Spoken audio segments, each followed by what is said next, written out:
Hello बच्चों, चलिए प्रश्न को पढ़ते हैं। Sn+4 Sn+2 ये एक इलेक्ट्रोड का प्रदर्शन दिया है। युग्म के लिए मानक इलेक्ट्रोड विभव +0.15 वोल्ट है। क्रोमियम+3 क्रोमियम युग्म के लिए -0.74 वोल्ट है। इन दो युग्मों को इसकी मानक अवस्था में जोड़कर एक सेल बनाया गया है, उसका सेल विभव पूछा है।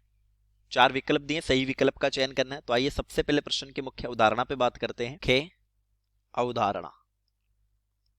देखिए प्रश्न में कहा है कि दो इलेक्ट्रोड को जोड़कर एक सेल बनाया तो उसका सेल विभव हो जाएगा, यानी कि ई नोट सेल। हमें मानक इलेक्ट्रोड विभव दिए हैं तो हम निकाल रहे हैं मानक सेल विभव। ई नोट सेल बराबर ई नोट अपचयन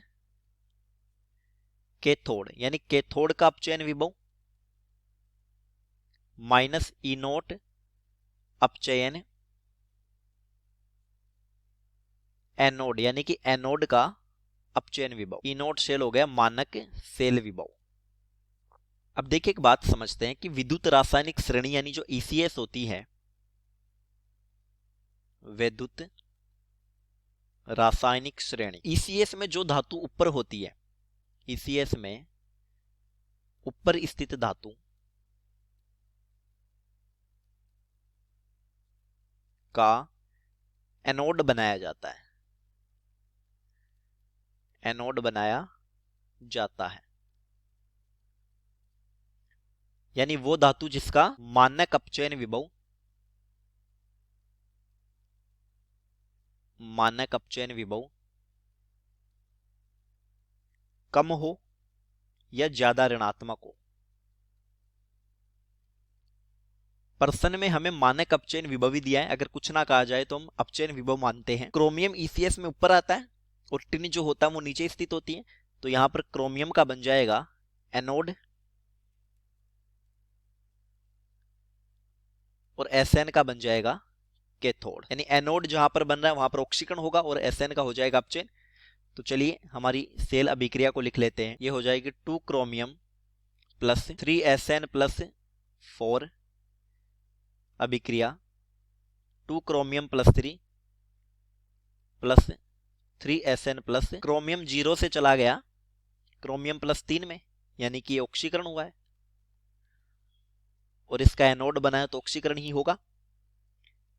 Sn+4 गया है Sn+2 में, ये अपचयन हुआ है। तो चलिए सेल विभव का मान निकालते हैं। ये हमारी समीकरण थी। ई नोट सेल बराबर ई नोट अपचयन कैथोड, यानी कैथोड का अपचयन विभव माइनस ई नोट अपचयन एनोड, यानी एनोड का अपचयन विभव। तो हो जाएगा ई नोट सेल बराबर, अब देखिए ई नोट अपचयन कैथोड का क्या मतलब है कि कैथोड पर हुआ अपचयन, यानी कैथोड पर Sn+4 Sn+2 में गया, तो हम इसको लिख सकते हैं ई नोट Sn+4 Sn+2, और ये तो हमें प्रश्न में दिया है 0.15 वोल्ट। तो यहां पर हम लिख लेंगे 0.15 माइनस, अब देखिए एनोड पर होता है ऑक्सीकरण, लेकिन एनोड के अपचयन विभव का क्या मतलब है, यानी एनोड पर हुआ क्रोमियम बदल गया क्रोमियम +3 में। सुविधा के लिए यहां लिख लेता हूं कैथोड और यहां हो जाएगा एनोड पर। तो क्रोमियम गया क्रोमियम +3 में, तो हम इसको लिख सकते हैं ई नोट क्रोमियम क्रोमियम +3, ये तो हो गया ऑक्सीकरण विभव। लेकिन हम हमारी समीकरण में काम में ले रहे हैं एनोड का अपचयन विभव, यानी कि ई नोट क्रोमियम +3 क्रोमियम, ये हो जाएगा अपचयन विभव। और ये अपचयन विभव का मान हमसे प्रश्न में दिया है -0.74 वोल्ट, और यही हमें समीकरण में लिखना है। तो लिख लेते हैं -0.74।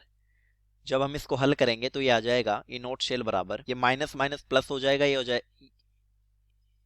ये आ जाएगा 0.89 वोल्ट, और ये हमारा उत्तर हो जाएगा उत्तर। तो चलिए विकल्प का पता करते हैं। ए विकल्प में ही दिया है 0.89 वोल्ट, ये हमारा सही उत्तर हो जाएगा ए। चलिए उम्मीद करता हूं प्रश्न समझ आया होगा। धन्यवाद।